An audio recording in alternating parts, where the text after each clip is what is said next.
So I'd like to transition a little bit into some of the drama that has gone on at this time. I think if Charlie Kirk were alive and he could have actually seen this joy, this would have been very good, because he defended Israel. He has defended Netanyahu. He has also questioned the length of the war that was going on. Nonetheless, he stood with the nation of Israel. And I want, in his own words, for you to hear what he thought as we go into some of the things that Candace Owens continues to say. I am not an apologist for Israel, but I reject wholeheartedly its narrative. Christians who turn their back on Israel, it says in Genesis and in Romans, 1 Thessalonians, Paul said, if you bless Israel, you will be blessed. If you scorn Israel, you will be scorned. The Israeli government, plenty of suspicious things going on. How do we know the Bible is true? Every day there are archaeological discoveries that confirm the truths of the Bible in 1 Samuel, in 1 Kings, in 1 Chronicles. There is a diabolical satanic agenda every single day to try and delegitimize the scriptures. And I will defend the Holy Land, the place that let me see where my Lord and Savior lived, and I will not apologize for that. Thank you very much. Today would have been Charlie Kirk's 32nd birthday, and of course there's a huge celebration going on at the White House that the president is putting on. And so I don't know exactly when President Trump sleeps, but it's really fascinating how he travels the globe. I mean, is he actually going to be there at the White House after he's been in Egypt, I think, in Israel, and I don't know. I do not know how he's doing this. And consider the age of President Trump. I pray God's strength on him at this time. Another interesting voice that has arisen, you know, there have been times when Bill Maher, I have disagreed with him on his politically incorrect comments, sometimes just not liking it at all. And then there's other times I go, wow, I think he's got the right end of the stick on this. And on Israel, I believe he's got the right end of the stick. Take a listen. What war did we ever have where they were only killing the soldiers? None. Well, Never happened. Never will happen. all I'm saying, Bill, is that if you're going to have moral outrage, as you should, the evil that was enacted on October 7th is undeniable to me, and I don't apologize for opposition to that. Straightforward, right? When I wrote my piece in the New York Times about anti-Semitism, deeply entrenched in this culture, I believe that. At the same time, we can't talk about a world in which we can't at least acknowledge that the over-response of Israel, that many progressive Jews and others have said is wrong and problematic, has to be called out. That's what I'm talking about, understanding. I disagree with the premise. Either you believe Hamas has got to be wiped out. This is a group that, again, has attacked Israel 5 times. Israel gave back that land in 2005. Since then, they took a lot of money from the world that was for charity and for their own people. They stole it. They used it to build tunnels and import bombs and attack Israel 5 times, including that horrible one on October 7th. Okay, their charter says, we'd like to wipe these people off the face of the earth. They proclaim over and over again that they are going to do it. Does that group have to be wiped out? And if it does, then the idea that you know better than the Israeli Defense Force how to accomplish that, it's not that I know better, but evils to be eradicated. I want them both to be removed. And I don't justify assaults upon Jews any more than I justify assaults upon Palestinians. But it's a fake argument, because if you think Hamas has to be eliminated, then sometimes people are going to die. And you can't put a number on it, because we don't do that with any other war. You're mistaking Israel with Jews. Now we're talking about the collapse of that. We must protect to the nth degree the ability of people to live freely from terror and destroy that terror. But the terror is operating in multiple forms. Very simple solution. Stop attacking Israel. Yes, it sounds simple. Just stop attacking Israel. But unfortunately, the Palestinians who have stood with Hamas have an even bigger problem. And we're just getting word, basically, this is sad, and I did confirm it by going to Grok, our all-knowing one these days. This is being confirmed. Hamas begins public executions of Palestinians. The war is over. IDF withdrew from Gaza, And now Hamas is publicly executing Palestinians in Gaza. This is happening every day since the withdrawal and since they found out they would be the new armed Palestinian police force of Gaza, according to the new peace plan. Protests? Question mark. Marches? Outcry? Zero. Nothing. Silence. Where's all those people that protest, everything regarding Gaza? Now people are being executed? Right. From all the tools who have played into the Hamas propaganda machine are eerily quiet now. So I will just read to you what I've found online. Yes, multiple credible reports confirm that Hamas has conducted public executions of Palestinians in Gaza on October 14th, 2025, as part of a broader crackdown on alleged collaborators. Wow. With Israel, rivals, and criminals. This follows the recent ceasefire and hostage prisoner exchange, during which Hamas has reasserted control in areas vacated by Israeli forces. The killings, including at least 33 documented since the ceasefire began on October 12th, involve summary executions without trials, often in public squares with crowds watching. These actions are seen as efforts to eliminate internal threats and deter opposition amid fears the group is undermining the fragile peace by clinging to power. Wow. So I'd like to read my good friend Amir Sarfati's response to what is going on in Israel. And it is celebratory, and yet it does have a warning. Amir writes, when all is said and done, and the dust has settled after this intense day, let me share one truth with you.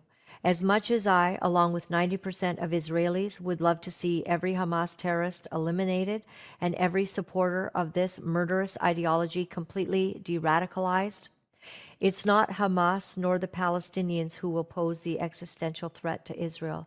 The Bible clearly speaks of sovereign nations, powerful countries that will rise and come against us like a dark cloud. And of course, Amir is a Jew. They may be mighty, but God. Keep your eyes on Israel and the Middle East, but remember the words of King Solomon. Unless the Lord builds the house, they labor in vain who build it. Unless the Lord guards the city, the watchman stays awake in vain. Psalms 127:1. And guess what? In that coming war, he will show up. And this is the hope that we have for Israel. It says this, and let me just enlarge this. Ezekiel 38:16 and 21 to 23. You will come up against my people Israel like a cloud to cover the land. I will bring you against my land so that the nations may know me. I will rain down on him, on his troops, and on the many peoples with him, flooding rain, great hailstones, fire, and brimstone. Then they shall know that I am the Lord. So God says, my people, Israel, my land, so that the nations will know me. Don't be fooled. God cannot be mocked. He will defend his people. He will defend his land, and he will do it so that the nations will come to know him and his power. And this is the hope that we have for Israel and our love for them. In their prophetic books, Ezekiel, their prophet, says, this is how God is going to defend. They will not be able to destroy Israel. Never, ever, ever will Israel be destroyed. We're sad for what's going on and how this is showing such a vicious and vile, very, very vile part of Hamas. Nothing has broken their radicalized spirit. So here, moving into some of the things that Candace Owens has been continuing to say regarding, I mean, she's as much as accused Israel of Charlie Kirk's death, then she's kind of taken it back. But people are weighing in on Candace Owens online. Candace Owens could sell her own mother just for clicks and more monthly income. She has no shame. Even the Charlie's family asked her not to grift from the grief, but she shamelessly continues.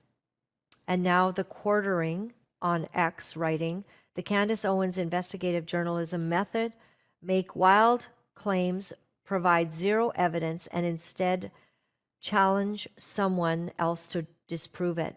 If ignored, claim victory. If disproven, claim the evidence is fake. Rinse, repeat, cash, check. And that is basically what has been going on. And we do understand actually now that there's word, isn't there, Marcia, that Josh Hammer is actually going to sue her.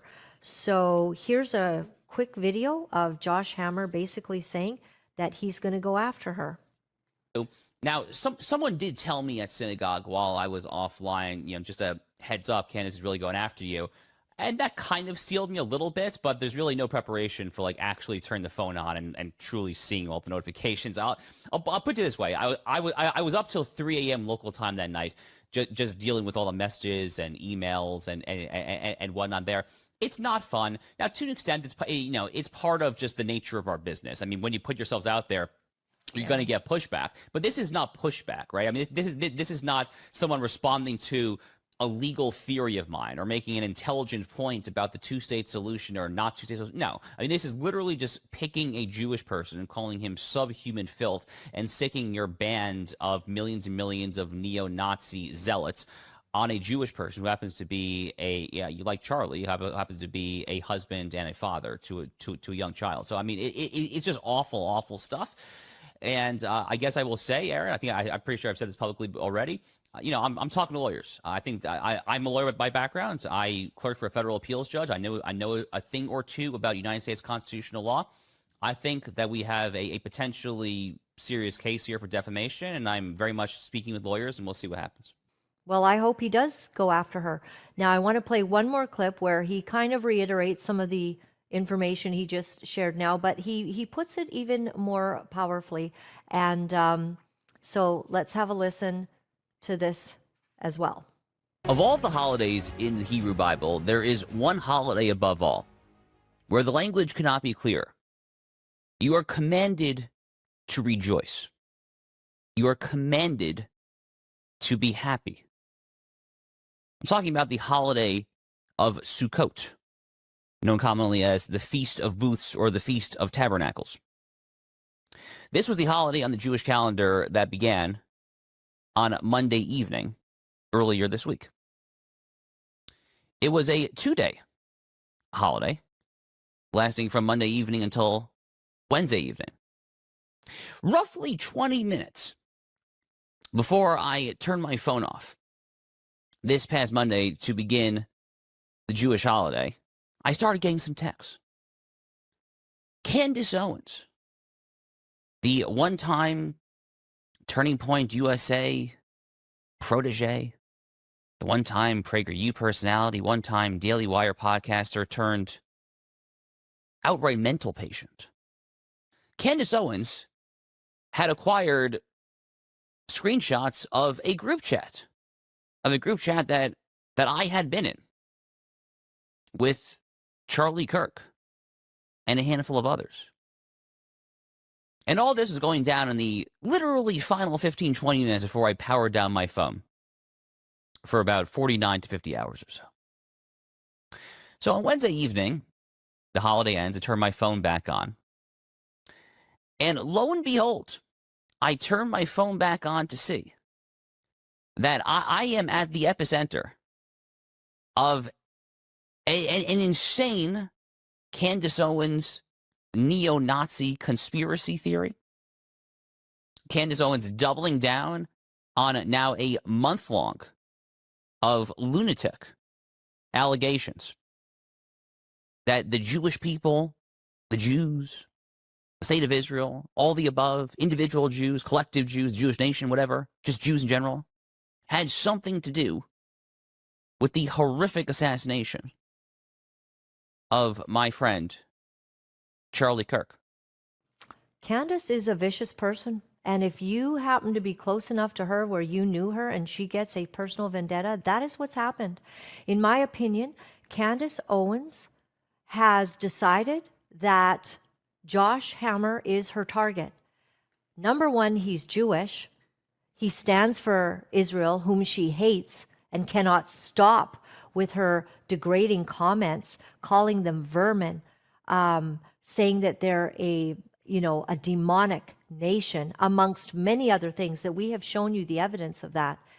But now she has a person that she can target. She can target Charlie Kirk is gone. She is diminishing every day with her comments that are just so subtle, like, oh, like financial impropriety. Well, who do you think was running Turning Point? That was her best friend, Charlie Kirk. Now, there is no financial impropriety that has been shown at all. In fact, he was trying to stand up to be able to say whatever he would like to say. She takes comments that he's made the day before he died. Josh Hammer has the goods. He has receipts. He had a meeting even after those. We showed you the text message wherein he was frustrated. He felt like people were telling him what to say, and that's a big no-no with Charlie Kirk. He doesn't like that. Nonetheless, in the defense of those who were offering Charlie Kirk money, I have to say, if you're going to be a pro-Israel group and you're giving money to those who support your cause, your belief, if someone is going to platform Tucker Carlson and Candace Owens, I would remove my money as well. I would not want to be paying someone to literally platform the two voices, the most anti-Semitic, anti-Jewish nation, anti-Israel podcasters on the planet is these two. I guess throw in Nick Fuentes. But why would I pay someone to give voice to my worst enemies? This is what was happening. Now, Charlie Kirk can't answer any longer, and maybe he would have had a wake-up call, and my guess is he's in heaven, and he's had a few talks with people in charge up there, and he's getting it because he had a blind spot. I've said this before.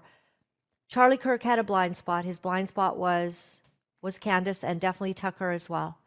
These are two people I can no longer respect or watch because of what they have recently put out. It's been so wrong. I don't know how they necessarily got off, but maybe, look no further than Kanye West and his multi-billion-dollar empire that can, woo you. And hey, who of us can withstand these kinds of things? Let's pray that we can, that we would stand for our principles and truth in the face of nonsense, but very few can. And when Josh Hammer, he put out an interesting tweet, and it was about public execution the day before Charlie died, but he was speaking of another incident, the incident that happened on the train. He was, sometimes interesting things get put out. And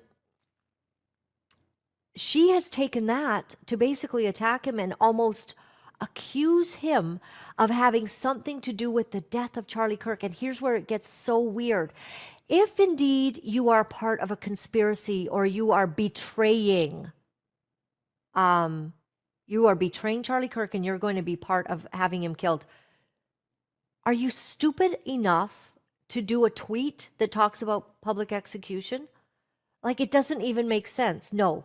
If you are part of a conspiracy to destroy the man, to kill him, to even be a part of whatever happened, and how this sad killing took place, you don't tweet something like that. I mean, that doesn't make sense to me at all. There has literally been no end to her allegations, even with this meeting in the Hamptons, this thing that she's put forward, and basing it all on, I've had a dream. Charlie Kirk came to me, and yes, you don't have to believe that, but he came to me and he said, I've been betrayed, and I believe that. Now, here's what I think. Do I think that she has had a dream about Charlie Kirk? No, I don't. Nothing about the way she said that or her body language had a ring of truth to it at all. I think she's just lying. She's making stuff up. 100%. But is there a possibility that Candace Owens knows something that she hasn't yet revealed? Maybe, because people tell her stuff. People from inside places, and they go, we'll give it to Candace Owens, and you know, and she has that drawing and she has that network and millions of people following her, that if someone wanted to get something out, they might go to her. They could also give her false information. They could lead her down a very dirty track. People that hate her could be giving and feeding her false information so that she looks like the wacko chick that she's now currently looking like. Here's the problem, though, and I want to show you another bunch of anti-Semites that are on a podcast. This is the problem with what Candace Owens is doing, is that she's leading a generation not only of our children and our friends and people that are vulnerable and not exactly discerning and perhaps not investigating enough for themselves. They're taking Candace Owens' word for it.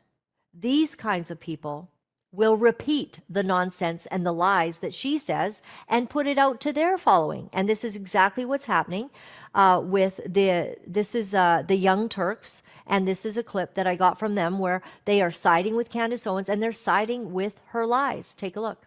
It's been kind of described as an intervention by Bill Ackman, who's a huge Israel supporter. Apparently, he took issue with the fact that Charlie Kirk had Dave Smith debate Josh Hammer and invited Tucker Carlson to give that speech in which Tucker Carlson talked about how Jeffrey Epstein very likely was a Mossad asset. So Israel not really loving that, and Israel supporters, huge donors to Turning Point USA, not huge fans of that. So that's why they call that intervention, to basically tell Charlie Kirk, like, you better toe the line. And Bill Ackman's version of that story in the Hamptons is I don't believe him at all. Okay, but it's totally different. He says it was kumbaya, they got together, he was barely involved, and they were just trying to help Charlie, etc. So we've given his side now. Okay. That's been my experience with Zionists here in the United States. They're actually very friendly and they just want to, politely make their case. They don't smear you as an anti-Semite. Never. They don't go after your family members and try to get them fired from their jobs. They don't bully. They don't act like thugs at all. At all. So these folks are repeating absolute lies. They are putting their slant on it. And this is how it all goes bad. This is how it all goes bad. But here's the thing, everybody. We have got to find our discernment. We have got to find that place where we are hearing from the Lord, because the deep fakes, the fake news, the conspiracy theories, and the endless nonsense from people who choose their agenda and then try to make the facts fit into it. This is what we're facing. This is our new fight, our new battle.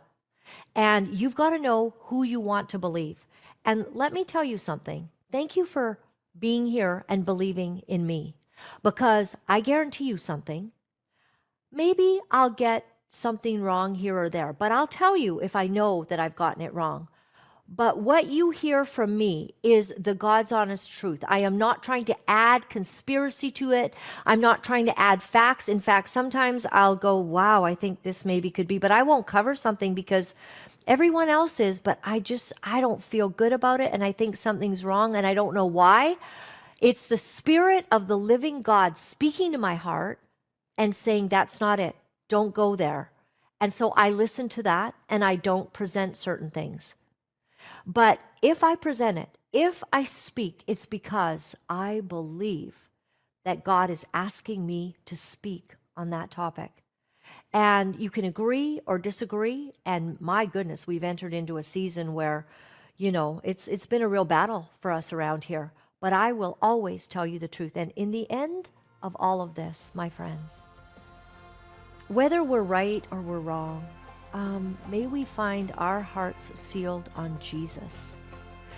May we understand that at the end of all of this, whatever sins we've committed in the past, it is God's relentless redemption that will get us into heaven.